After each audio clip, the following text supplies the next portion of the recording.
Alhamdulillah Rabbil Alameen. Allahumma salli ala Muhammad wa ala ali Muhammad kama sallaita ala Ibrahim wa ala ali Ibrahim innaka Hamidum Majid. Allahumma barik ala Muhammad wa ala ali Muhammad كما باركت على إبراهيم وعلى آل إبراهيم إنك حميد مجيد. يا أيها الذين آمنوا اتقوا الله حق تقاته ولا تموتن إلا وأنتم مسلمون. يا أيها الناس اتقوا ربكم الذي خلقكم من نفس واحدة وخلق منها زوجها وبث منهما رجالا كثيرا ونساء واتقوا الله الذي تساءلون به والأرحام إن الله كان عليكم رقيبا. يا أيها الذين آمنوا اتقوا الله وقولوا قولا سديدا يصلح لكم أعمالكم ويغفر لكم ذنوبكم ومن يطع الله ورسوله فقد فاز فوزا عظيما. പ്രിയമുള്ള വിശ്വാസികളെ, സഹോദരങ്ങളെ, സഹോദരിമാരെ, അല്ലാഹുവിന്റെ നിയമങ്ങളും നിർദ്ദേശങ്ങളും ജീവിതത്തിന്റെ എല്ലാ സന്ദർഭങ്ങളിലും കഴിവിന്റെ പരമാവധി സൂക്ഷിച്ച് പാലിച്ച് ജീവിതത്തെ ക്രമീകരിക്കണം, ചിട്ടപ്പെടുത്തണമെന്ന് ഉണർത്തുകയാണ്, ഉപദേശിക്കുകയാണ്.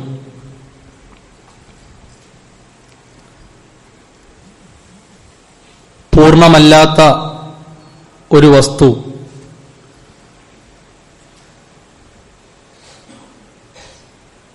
അതെത്ര വിലപിടിപ്പുള്ളതാണെങ്കിലും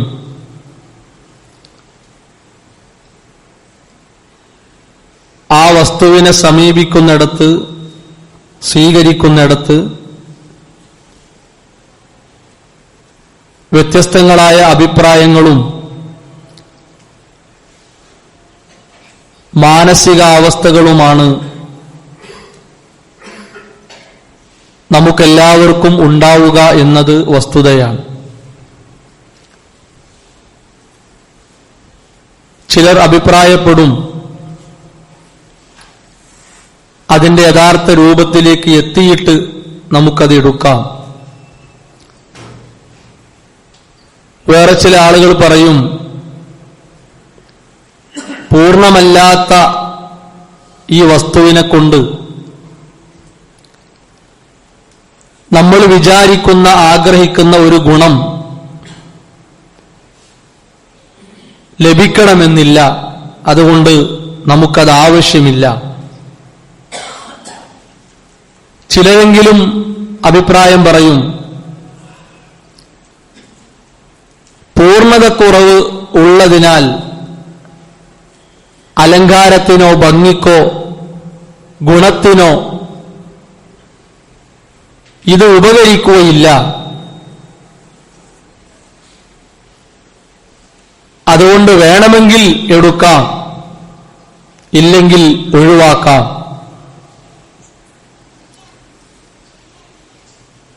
ചിലർ പറയും, നമുക്കത് ആവശ്യം തന്നെയില്ല, ആ വസ്തുവിലേക്ക് നോക്കേണ്ട അവസ്ഥ പോലും നമുക്കില്ല. ഇങ്ങനെ പല നിലപാടുകളാണ് അപൂർണാവസ്ഥയിലുള്ള ഒരു വസ്തുവിനോട്, ഒരു കാര്യത്തോട് നമുക്കുണ്ടാകുന്ന സമീപനങ്ങൾ. നമ്മുടെ ജീവിതത്തിൽ എല്ലാ നിലക്കും ഭംഗിയും അലങ്കാരവും അനുഗ്രഹവും ആശ്വാസവുമായി അല്ലാഹു സുബ്ഹാനഹു വ തആല നൽകിയിട്ടുള്ള ഏറ്റവും വലിയ ഒരു ഹദിയ, ഒരു വലിയ സമ്മാനമാണ് വിശുദ്ധ ഇസ്ലാം എന്നുള്ളത്. ഇസ്ലാമിന്റെ ഏത് ഭാഗത്തിലൂടെ നാം നോക്കിയാലും, തിരിച്ചും മറിച്ചും പരിശോധിക്കപ്പെട്ടാലും പൂർണ്ണതക്കുറവ് കാണുകയില്ല എന്നത് ഉറപ്പാണ്. ഒരു മൺതരി വലിപ്പത്തിൽ പോലും അപൂർണമായ അവസ്ഥ വിശുദ്ധ ഇസ്ലാമിനില്ല. അത്രത്തോളം സമ്പൂർണമാണ്, അലങ്കാരമാണ് ഇസ്ലാം എന്നുള്ളത്. ലോകത്തുള്ള മനുഷ്യർ ഈ മതത്തെ നോക്കിക്കാണുന്നത് ഇതിന്റെ ഓരോ കാര്യങ്ങളോടും സമീപിക്കുന്നത് പല രൂപത്തിലാണ്. മുസ്ലിങ്ങൾ എന്ന് പറയപ്പെടുന്നവർ, അവകാശപ്പെടുന്നവർ എത്ര ശതമാനമാണ് ഈ വിശുദ്ധ മതത്തെക്കുറിച്ച് പഠിക്കുകയും അറിയുകയും ചെയ്തത്? ഒന്നുമില്ലാത്ത അവസ്ഥയിലായിരിക്കും അത്തരം ആളുകൾ ഉണ്ടാവുക. എല്ലാ മണിക്കൂറുകളിലും എല്ലാ ദിവസങ്ങളിലും ഓരോ വർഷങ്ങൾ നമ്മിൽ നിന്ന് കഴിഞ്ഞു പോകുമ്പോഴും അല്ലാഹുവിന്റെ മതത്തെപ്പറ്റിയുള്ള ശരിയായ പഠനങ്ങൾ, ചർച്ചകൾ, അന്വേഷണങ്ങൾ, ആ മതത്തിനു വേണ്ട യഥാർത്ഥ സേവനങ്ങൾ, സഹായങ്ങൾ അത് കൃത്യമായി നടത്തപ്പെടുന്നു എന്നത് അനിഷേധ്യമായ ഒരു കാര്യമാണ്. ഒരാൾക്കും അതിനെ തള്ളിപ്പറയാൻ കഴിയില്ല. അത് ലോകത്തിന്റെ വ്യത്യസ്ത ഭാഗങ്ങളിൽ ചെറിയ സംഘങ്ങളായി, ഒറ്റയായി ആ കാര്യം നടന്നുകൊണ്ടിരിക്കുന്നു എന്നത് വലിയ യാഥാർത്ഥ്യമാണ്. വിശുദ്ധ ഇസ്ലാം പവിത്രത കൊടുത്തിട്ടുള്ള റജബ് മാസത്തിലേക്കാണ് നാം എത്തിയിട്ടുള്ളത്. ഈ മാസം വിശുദ്ധ ഇസ്ലാമിന്റെ ഒരു ചിഹ്നമാണ്, ഒരു അടയാളമാണ്. അതിനർത്ഥം ആ മാസം നമ്മിലേക്ക് എത്തി എന്നതുകൊണ്ട് ആഘോഷങ്ങൾ പൊടിപൊടിക്കണം, പല നിലക്കുള്ള ആചാരങ്ങൾ ചെയ്തുകൊണ്ട് പോകണം എന്നൊന്നുമല്ല. അല്ലാഹു സുബ്ഹാനഹു വ തആല അക്രമങ്ങളും അതുപോലെ തന്നെ വേണ്ടാത്തരങ്ങളും തിന്മകളും തടയപ്പെട്ട ഈ മാസത്തിൽ അത്തരം കാര്യങ്ങളൊന്നും ചെയ്യാൻ പാടില്ല. കഴിയുന്നത്ര നന്മകളിലൂടെ, പുണ്യങ്ങളിലൂടെ മുന്നോട്ടു പോകണം. അതിനുള്ള അവസരങ്ങളെ കാത്തിരിക്കണം. ആ നിലക്ക് പവിത്രത നൽകിയിട്ടുള്ള ഒരു മാസമാണ്. ജനുവരിയിലേക്കെത്തി എന്നത് അറിയാത്തവരുണ്ടാകൂല. പക്ഷെ റജബിലേക്ക് എത്തി എന്നത് അറിയുന്നവർ വളരെ കുറവായിരിക്കും. ഇപ്പോൾ തന്നെ ആളുകൾ പറയുക റമദാനായി റമദാനായി എന്നായിരിക്കും. റമദാൻ എന്ന മാസത്തിന്റെ മുമ്പുള്ള ശഅബാനും റജബും അത്ര വലിയ ശ്രദ്ധയും പരിഗണനയുമൊന്നും ആളുകൾക്കിടയിൽ കാണാറില്ല. അതോടൊപ്പം ഈ മാസത്തിന്റെ പവിത്രതയെ ഇല്ലാതെയാക്കുന്ന ഒരുപാട് വേണ്ടാത്തരങ്ങൾ മതത്തിന്റെ പേരിൽ പൊടിപൊടിക്കുകയാണ്.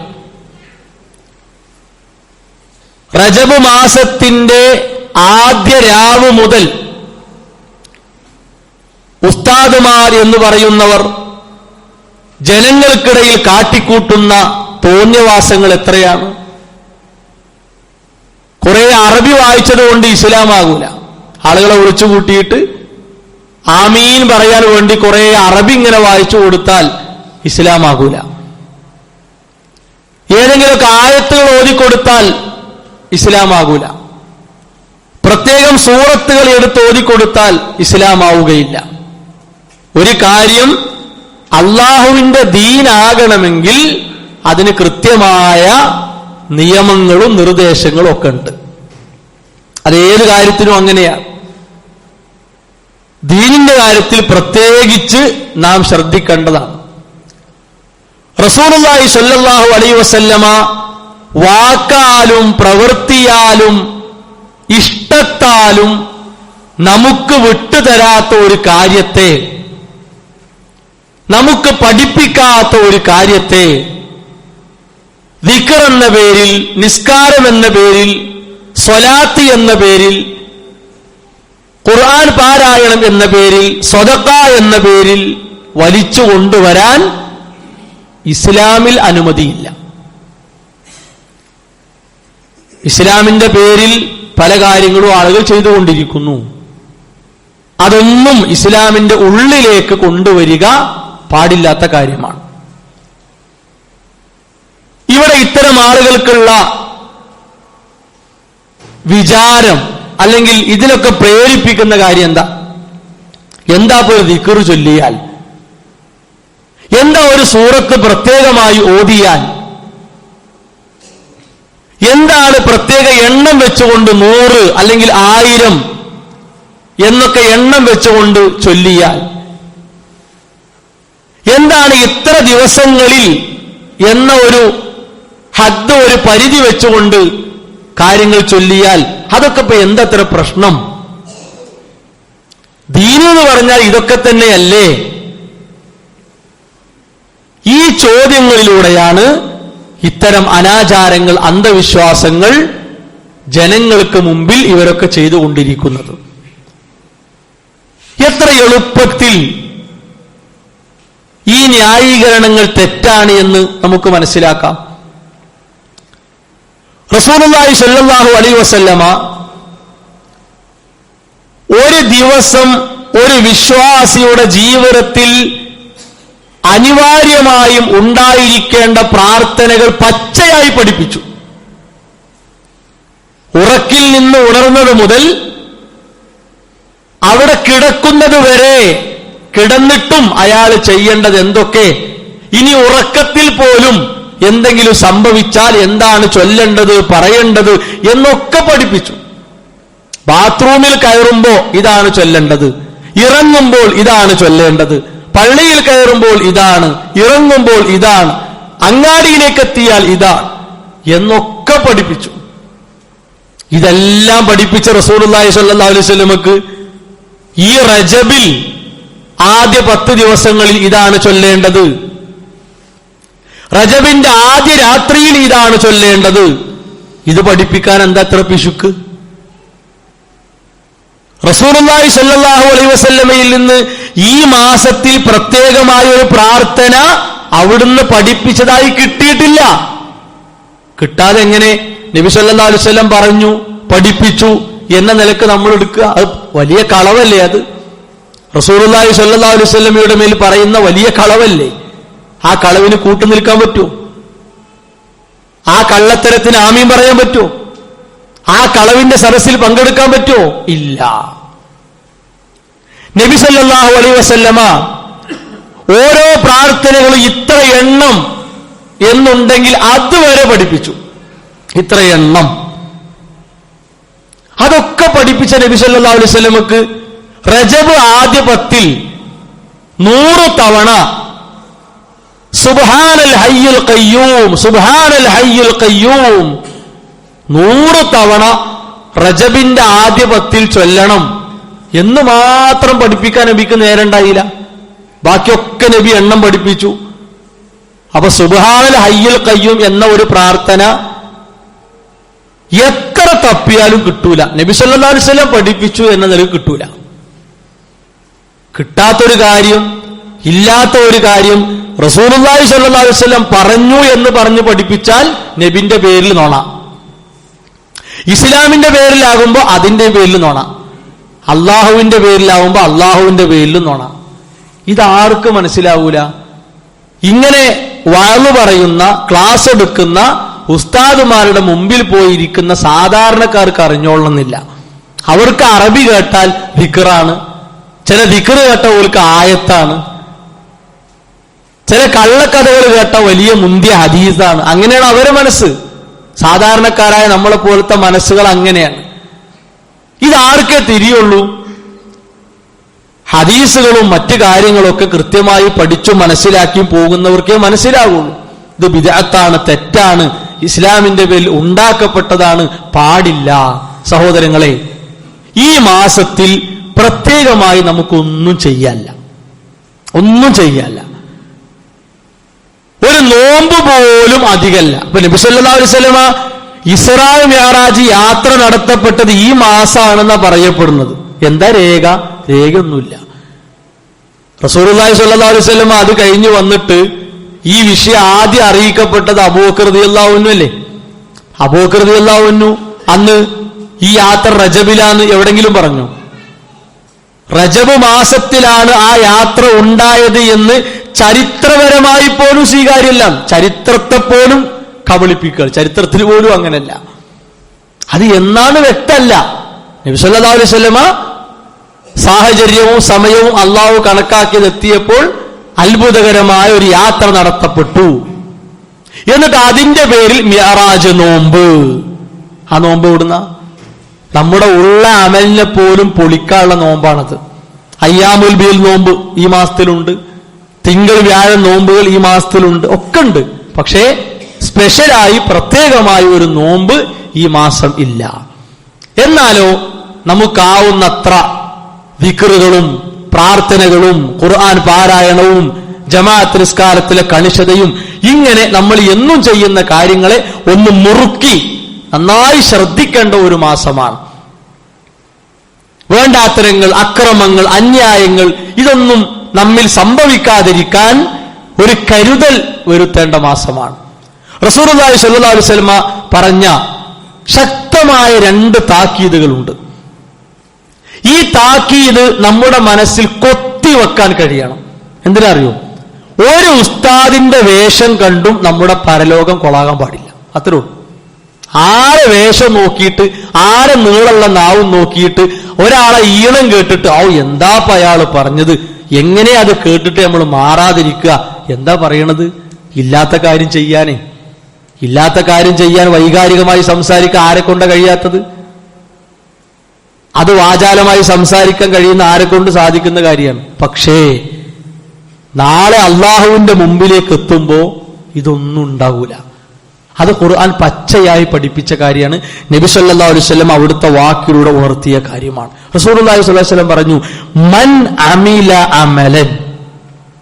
ഇത് അറബി അറിയുന്നവർക്ക് ഇതിന്റെ അർത്ഥം ഒന്നും പറയാതെ തന്നെ അറിയും. മൻ ഒരുത്തൻ, അമില അവൻ പ്രവർത്തിച്ചു, അമലൻ ഒരു പ്രവൃത്തി. എവിടെ?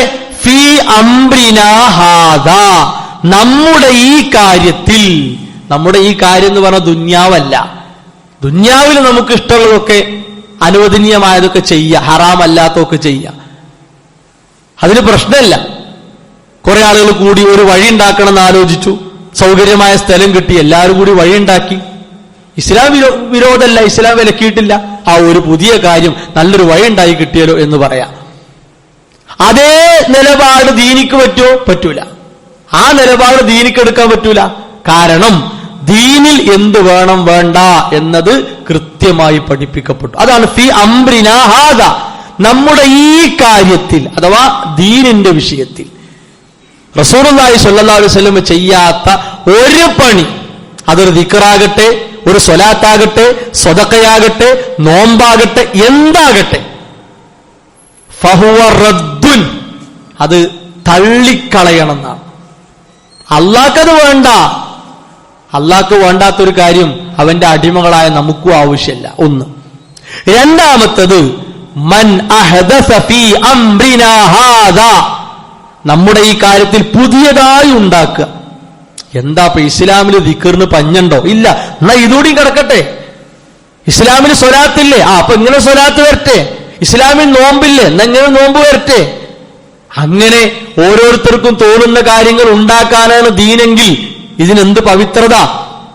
അള്ളാഹ് പൂർത്തിയാക്കിയതിന് എന്തർത്ഥം? ഓരോ കാലത്തും വരുന്ന പുരോഹിതന്മാർക്കും പാതിരിമാർക്കും മൗലവിമാർക്കും ഉസ്താദുമാർക്കും കയറ്റാനും ഇറക്കാനും ഒക്കെ ഉള്ളതാണ് ദീനെങ്കിൽ പിന്നെ എന്തിനാ അള്ളാഹ് പൂർത്തിയാക്കിയത്? എന്തിനാണ് ഒരു നല്ല അധ്യാപകൻ റസൂലുള്ളാഹി സ്വല്ലല്ലാഹു അലൈഹി വസല്ലമ രാവും പകലും ഇതിങ്ങനെ പഠിപ്പിച്ചത്? എന്തിനാ? അപ്പൊ ഒരർത്ഥമുണ്ട്. പുതിയതായി ഉണ്ടാക്കപ്പെട്ട ഒരു കാര്യം ഫറദ്ദുൻ, തള്ളിക്കളയണം. ഈ രണ്ട് ഹദീസുകൾ നമ്മുടെ മനസ്സിലുണ്ടാകണം. ഇനി മാത്രവുമല്ല, ഇമാം മാലിക് റഹിമഹുല്ല എന്നൊക്കെ പറഞ്ഞാൽ സ്വഹാബികളെ കണ്ട് ദീൻ മനസ്സിലാക്കിയ ആളുകളെ കണ്ട് ദീൻ പഠിച്ച അത്രയും പഴക്കമുള്ള ആളാണ് ഇമാം മാലിക് റഹിമഹുല്ലൊക്കെ. ഇമാം അബൂ ഹനീഫ റഹിമഹുല്ല കഴിഞ്ഞ തൊട്ട് താഴെ വരുന്ന ലോകം അറിയപ്പെട്ട വലിയ ഇമാമാണ് ഇമാം മാലിക് റഹിമഹുല്ല. റസൂലുള്ളാഹി സ്വല്ലല്ലാഹു അലൈഹി വസല്ലം ജീവിച്ച മദീനയിലെ ഇമാം എന്നറിയപ്പെടുക. അത്രത്തോളം സ്വാധീനം ഇമാം മാലിക്കിന് മദീനത്തുണ്ടായിരുന്നു. ഇമാം മാലിക് റഹിമഹുല്ല പറയുന്നു, മൻ ഇബ്തദഅ ഫിൽ ഇസ്ലാമി ബിദ്അ, ഇസ്ലാമിൽ ഒരു പുത്തൻ ആചാരം ഒരാൾ ഉണ്ടാക്കി, എന്താകട്ടെ, യറാഹാ ഹസന, നല്ലതല്ലേ, എന്താ പ്രശ്നം, ഈ മനോഭാവത്തോടുകൂടി ഉണ്ടാക്കിയാൽ ഫഖദ് സഅമ അന്ന മുഹമ്മദൻ സല്ലല്ലാഹു അലൈഹി വസല്ലമ ഖാന റിസാല. എന്താ അയാളെ വാദം? അയാളെ ജൽപ്പന എന്താ? റസൂലുള്ളാഹി സ്വല്ലല്ലാഹു അലൈഹി വസല്ലമ ഈ ദൗത്യം നിർവഹിക്കുന്നിടത്ത് വഞ്ചന കാണിച്ചു എന്നാണ്. നിങ്ങൾ ആലോചിച്ച് നോക്കുകയാണെങ്കിൽ മിഅ്റാജ് യാത്ര പോയ നബി സല്ലല്ലാഹു അലൈഹി വസല്ലം മിഅ്റാജ് നോമ്പില്ല. ആലോചിക്കണം. മിഅ്റാജ് റജബ് മാസം പഠിപ്പിച്ച റസൂലുള്ളാഹി സ്വല്ലല്ലാഹു അലൈഹി വസല്ലമ റജബ് ആദ്യ പത്തിൽ സ്പെഷ്യൽ പ്രാർത്ഥന. ഇപ്പൊ പള്ളിയിലൊക്കെ ബിദ്അത്തുകളുടെ കൂട്ടപ്രാർത്ഥന ഉണ്ടല്ലോ, ഉസ്താദ് ഇങ്ങനെ പ്രാർത്ഥിക്കുക, അതെന്താന്ന് പോലും മനസ്സിലാകാതെ ആളുകൾ ആമീൻ ആമീൻ എന്ന് പറയുക. നിസ്കാരേശ അങ്ങനത്തെ ഒരു ഏർപ്പാടന്നെയല്ല. നിസ്കാരേശ ഓരോരുത്തർ വ്യക്തിപരമായിട്ടാണ് കാര്യങ്ങൾ ചെയ്യേണ്ടത്. അപ്പൊ അതിന്റെ കൂട്ടത്തിൽ റജബ് എത്തിയാക്കാണ് അള്ളാഹുവെ ഞങ്ങൾ റജബിലെത്തി, ഇനി ഞങ്ങൾ റമദാനിലേക്ക് എത്തിക്കല. അപ്പൊ ഷാബാൻ എന്ത് ചെയ്യുക? ഷാബാൻ ഉണ്ടല്ലോ ഇടക്ക്. അപ്പൊ അങ്ങനത്തെ ഒരു പ്രാർത്ഥന നബി സല്ലല്ലാഹു അലൈഹി വസല്ലം പഠിപ്പിച്ചിട്ടില്ല. നമുക്ക് ആഗ്രഹിക്കാം, അല്ല റജബിക്ക് എത്തി, ഇപ്പൊ ഷാബാന് കഴിഞ്ഞ് റമദാനിക്കൊക്കെ എത്താൻ തൗഫീഖ് ഉണ്ടാവും, എന്താണെന്നറിയില്ല എന്നൊക്കെ ആഗ്രഹിക്കാം. അത് പ്രത്യേകം ഒരു പ്രാർത്ഥന നബി സല്ലല്ലാഹു അലൈഹി വസല്ലം പഠിപ്പിച്ചു എന്ന നിലക്ക് ഇല്ല. അത് പള്ളിയിലെ കൂട്ടപ്രാർത്ഥനയിൽ കേട്ട ആമീന്ന് പറയരുത്, ബിദഅത്തിനെ പിന്തുണക്കലാണ്. സൽക്കർമ്മങ്ങൾ പൊളിയാൻ അത് കാരണമാണ്. അത്ര ഗൗരവണ്ടി വിഷയം, ചെറിയ കാര്യമല്ല. ഇത് കൃത്യമായി നമ്മൾ മനസ്സിലാക്കണം. ഇനി ഖുർആൻ നമുക്ക് പിന്നെ ഇമാം മാലിക് റഹിമഹുല്ലാ പിന്നെ പറയാണ്, ഫമാലം യകുൻ യൗമൈദി ദീനൻ ഫലാ യകൂനുൽ യൗമ ദീന. അന്ന് ദീനാകാത്തൊരു കാര്യം ഇന്നും ദീനല്ല. അന്ന് ദുന്യാവാകാത്തൊരു കാര്യം ഇന്ന് ദുന്യാവല്ല എന്നാണോ? അല്ല. അന്ന് ദുന്യാവാകാത്ത പലതൊന്നും ദുന്യാവാണ്. ഇപ്പൊ അന്ന് നമ്മൾ ധരിച്ച പോലത്തെ വസ്ത്രമൊന്നും അന്നില്ല. ഇന്ന് വസ്ത്രത്തിന് ഇങ്ങനെ സൗകര്യമുണ്ട്. കണ്ടോ ബിദ്അത്ത് എന്ന് പറയാൻ പറ്റുമോ? ഇല്ല. എന്ത്? ഔറത്ത് മറക്കണം എന്നത് ഇസ്ലാമിന്റെ നിയമമാണ്. അപ്പൊ ഔറത്ത് മറക്കാൻ പറ്റിയ വസ്ത്രങ്ങൾ വരുമ്പോൾ എടുക്കണം. ദിക്ർ ചൊല്ലണം എന്ന് ഇസ്ലാമിന്റെ നിയമമാണ്. ആ ദിക്ർ ഏതൊക്കെയെന്നുള്ളത് ഇസ്ലാമിലുണ്ട്. ഇനി വേറെ ദിക്റിന്റെ ആവശ്യമില്ല. എന്നാൽ അന്ന് നബി സല്ലല്ലാഹു അലൈഹി വസല്ലം ധരിച്ച ഒരു മേൽമുണ്ടും ഒരു ചെറിയ ഉടുമുണ്ടും മാത്രമാണോ വസ്ത്രം? അങ്ങനെ ഇസ്ലാം പറഞ്ഞിട്ടില്ല. അന്ന് ഉപയോഗിച്ചിരുന്ന ഈത്തപ്പന തണ്ടുകൊണ്ടുള്ള പട്ടപ്പന മാത്രമാണോ വീട്? അല്ല. അത് അന്നത്തെ വീടിന്റെ അവസ്ഥയാണ്. ഇന്ന് വീട് മാറി, അതന്നെ വീട് വേണമെന്ന് ഇസ്ലാം പറഞ്ഞിട്ടില്ല. അന്ന് അവര് ഭക്ഷിച്ചത് കാര്യമായിട്ട് കാരക്കയാണ്, അതുപോലെ ബാർലിയാണ്, ചോളമാണ്. ഇന്ന് അതന്നെ വേണമെന്നാണോ? അല്ല. ഇന്ന് നല്ല ഭക്ഷണങ്ങൾ ഉണ്ടായി, അതെടുക്കാം.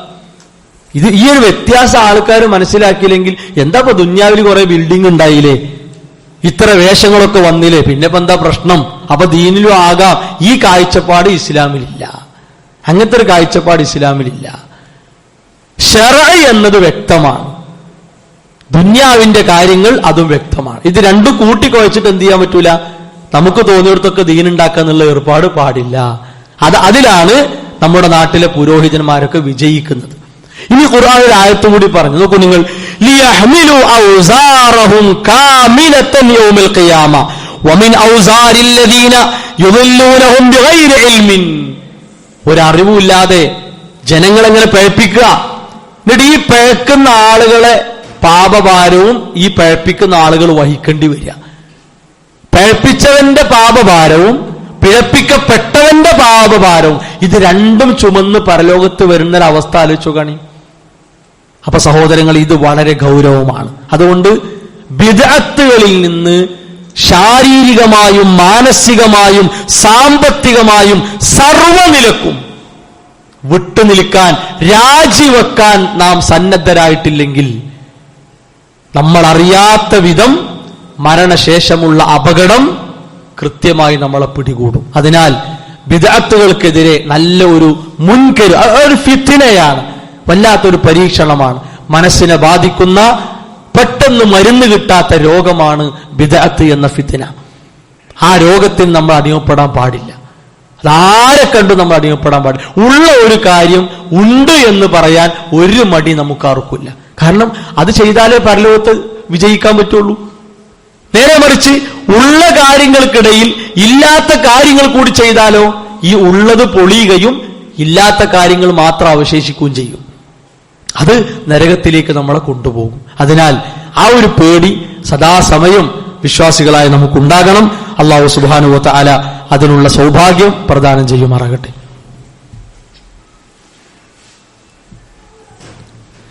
അൽഹംദുലില്ലാഹി വസ്സലാത്തു വസ്സലാമു അലാ റസൂലില്ലാഹി വഅലാ ആലിഹി വഅസ്ഹാബിഹി അജ്മഈൻ, അമ്മാ ബഅദ്.